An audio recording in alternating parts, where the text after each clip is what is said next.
моделираме муцунката. Принтирала съм си тук снимката, черно-бяла, но се виждат точките, откъде трябва да минем. Сега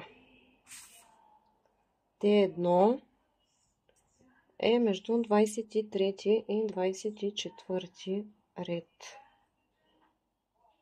29. Тук са еднаквите редове, които вкарахме навътре от вратлето. 29, 28, 27, 26, 25, 24, 23. Ето така. Гледаме да е централно под нослето. Вдянала съм си един конец. Джинс. По-ми е удобно с джинс. Така, Т1. След това в Т2. Това е ето тук до окото. Така.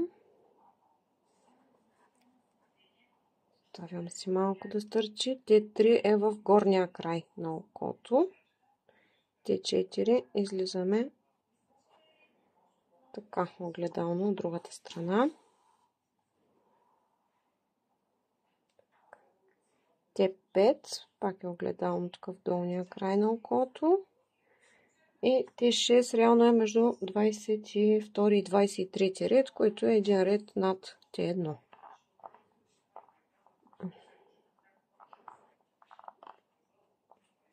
Айде.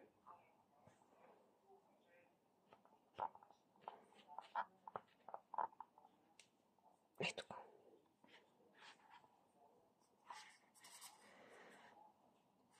Така. Сега. Внимателно си ги затягаме. И си правим възелчето.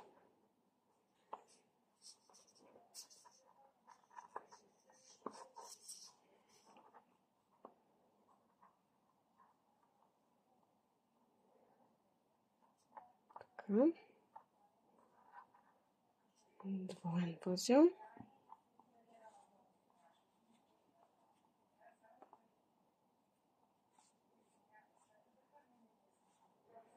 Така, след това иглата. Какво стана? Т7. Не го правя с нов конец, с същия конец, точно под нослето, в центъра под нослето.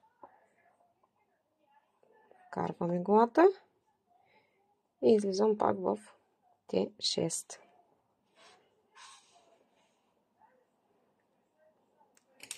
Така.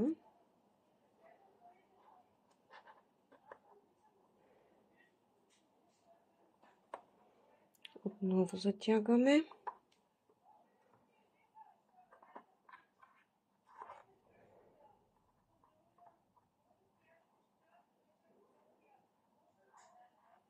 Така. Така.